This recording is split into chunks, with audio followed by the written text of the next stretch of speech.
Once we stop attacking one another and blaming each other as the victim, we can start taking accountability and start actually seeing and making changes. So once we stop attacking each other, and here you're talking about men and women, and take accountability and probably responsibility. I don't think you mentioned that, but those two seem to go together. We can make changes. Now, Rula, you need to understand, MGTOW are not attacking women.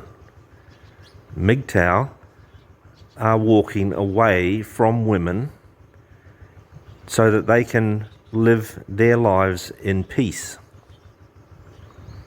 That's at the core of the decision to go MGTOW. What I see here is women taking it upon themselves from all walks of life to attack MGTOW. So this is a very one-sided battle, because MGTOW are not attacking women, MGTOW are not fighting women, MGTOW are not dangerous to women, MGTOW don't want to have anything to do with women. MGTOW are looking at what women have to offer them and saying, no thank you, I can do better. I can do better on my own. I can do better by simply walking away from all of this absolute crap. That's what's happening. There's no fighting each other. And for you to keep thinking that after having made at least 2 videos now on what you think is the topic of MGTOW, and this inability of you to, one, admit that you are wrong, which is a very common trait in women, especially when there's a man involved, and 2, to think that you can put forward all of these statistics that are irrelevant to MGTOW. Right? When I say irrelevant, I mean this is not what causes the decision in the MGTOW. They don't read all this data and think, oh, well, that's it, I'm out of here. It's what women are offering MGTOW. And MGTOW are saying, nah, I've got standards, I've got principles, I've got life to live, and I'm not interested in having it destroyed in some cases, or interfered with in others, or sidelined by some psycho fucking bitch.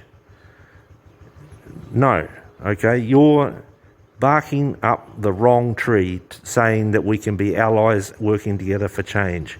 That's not MGTOW. Okay, so the next thing I want to talk about is divorce. A lot of people automatically report, oh my God, divorce rates have gone up, marriage rates have gone down, and both of those statements are false. Okay, both marriage and divorce rates have declined. When we are looking at data from 2000 to 2014, both marriage rates and divorce rates in the United States are decreasing. Now, there are multiple reasons for this. So recent studies have shown that millennials are choosing to wait longer to get married, and this could be one of the main reasons why there's a decline in both marriage rates and divorce rates.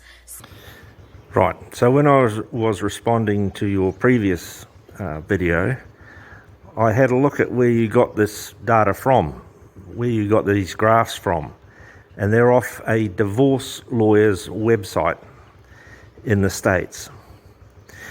So you're picking data out from a questionable source. You're better off looking at something like the census to discover what sort of divorce rates are like. I'm not going to bother wasting my time looking at stats about this, because it's not MGTOW. Okay? You've cherry-picked this from the year 2000 to year 2014. So why not have a look at divorce rates over the last, 50 years or more? What's wrong with that? Why can't we see the bigger picture? Because it doesn't fit your narrative, does it?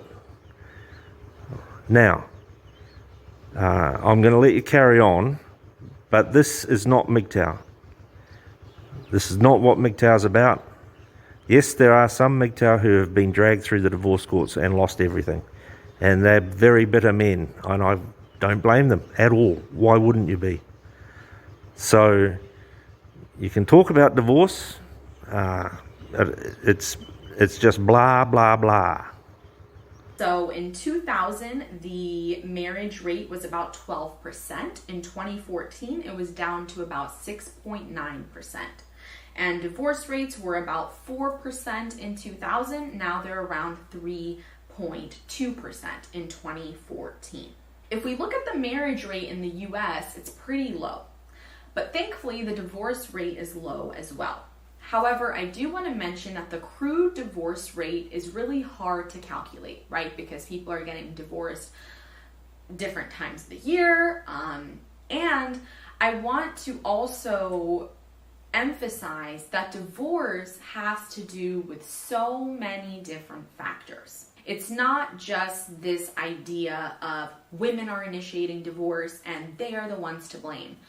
Divorce has a lot to do with educational background and your intelligence levels. It has to do with your occupation and what you do for work. It has to do with the reasons at hand, right? If there's an affair going on. There's a lot of complexity behind this, and we are going to touch on all of this. So let's talk about the US divorce rate when it comes down to women. So the divorce rate per 1,000 married women is 16.9. So yes, this is much larger than just the overall divorce rate, but keep in mind it's only 16.9 per 1,000 women. So we're actually spreading misinformation when we're saying, oh my gosh, divorce is so prevalent. Really, it's not. The interesting thing is that the divorce rate per 1,000 married women is nearly double that of 1960. However, it's actually down from the all-time high of 22, which was in the 1980s. So this, once again, shows that we can't say overall divorce has gone up. This proves that divorce rates are not just continuously increasing, right? There was a lower period in the 1960s, there's a higher period in the 1980s, so it's really changing. It's not something that's fixed and so easy to pinpoint and say, yeah, divorce has gone up. And so what's that got to do with MGTOW? How does that pertain to men saying we don't want to have women in our lives? The divorce rate varies from decade to decade. I don't see the connection, to be honest. It's actually fluctuating from year to year.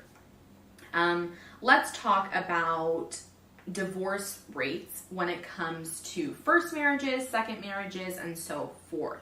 Now, almost 50% of all marriages in the US will end in divorce or separation. That does seem high, right? That's almost half of all marriages. Well, I've got to say that doesn't just seem high.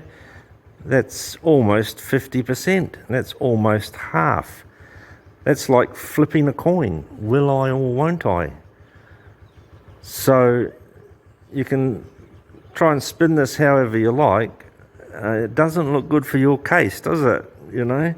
If you take that figure and then think that in all of those divorce cases, the vast majority, we're talking over 80% of men, ended up with alimony, child support, all the rest of it, loss of all their assets, loss of access to their children. Now you can look at the court stats and say, no, look, the custody was awarded 50-50 in, or most cases or some cases. When the man comes to pick up the child for the weekend, the wife or ex-wife says, oh, Jimmy's not feeling well, I can't let him go. And that's the end of that. The father misses out. The child misses out. So, like, you can look at all these stats, ruler. A, they don't pertain to MGTOW, and B, they can be spun any way you want. But let's get more into depth with this. It really depends on if it's your first marriage, your second, your third, and so forth. Studies show that your first marriage has the highest level chance of success. So your first marriage, only about 41% of those end in divorce. Oh, only 41%. Gee, that's nearly half, isn't it? Whereas your second marriage will be 60% and your third marriage will be 73%. So first marriage is 41, second marriage is 60, and third marriage is 73. And I think it's around about 80% of divorces are initiated by the women. Could it be that the women are learning that if I get married and then get divorced, I'll earn some money. I'll make money off some poor schmuck. Could it be that, do you think? Who knows? Who knows? And will you tell us? No. But 41 for first, 60 for second, and 73 for third. Well, gee, that sounds like a good deal, doesn't it? We better get married ASAP. So this actually shows that having more options or getting married more times than one generally doesn't work out in your favor. And it actually shows that you're going to have a higher chance of divorce. So in a world where we're bombarded with so many options and plan B and C and D, this statistic really shows that it's important to make our best decision for a life partner our first time around, because that's the best shot we have at maintaining a partnership. There is actually another option, ruler, and that's to go MGTOW. And I can tell you that the divorce rate in MGTOW is 0. So it's a very stable relationship over time, isn't it? Now let's talk about who initiates divorce. You guys are completely right. In the last video, where in the comments you were saying that women initiate divorce, women are the one to blame. That part I don't entirely agree with, because we're going to talk about why women initiate divorce. Wives are generally the ones who file for divorce at a rate of 66% on average. And they're saying that this figure has gone up to about 75% in recent years.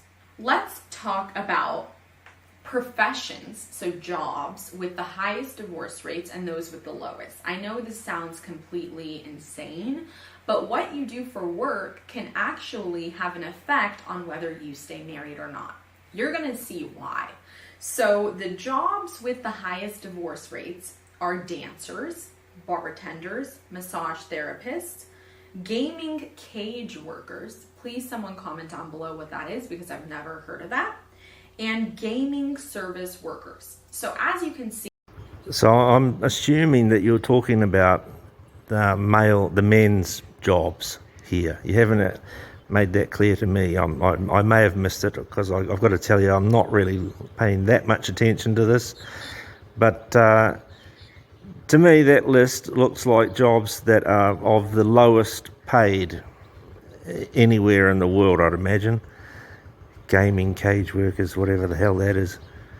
Bartenders. No, okay.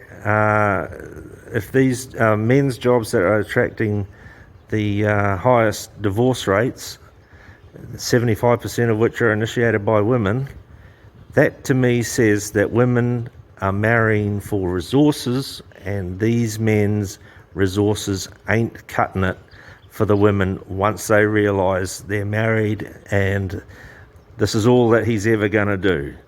So they're out of there and they're taking whatever they can from him and looking for another fucking marriage. So this, what you're saying here, just reinforces what men are saying about women marrying men for resources. That's all that's doing to me.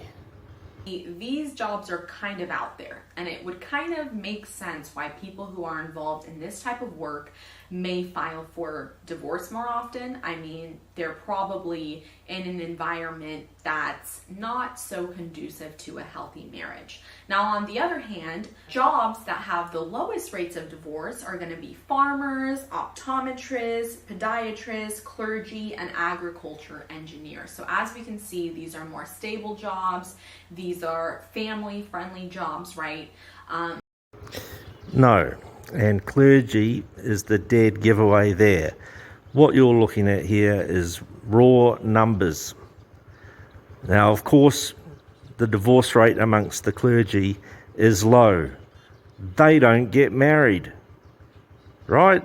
So this list of 5 that you've got here, they're, for a start, rare professions these days. Agricultural engineer. How many of them are in the world? You know, farmers, well, who knows how many farmers are around the place? I don't know. But I can tell you, clergy don't get married. It's against their religion in most cases. So, of course, the divorce rate's low. And that means if you're including it in the list, all of this is just raw numbers. It's you're skewing the data here, skewing the data to fit your narrative. And it kind of makes sense that your job has a huge effect on whether or not you get divorced. So let's talk about your age, because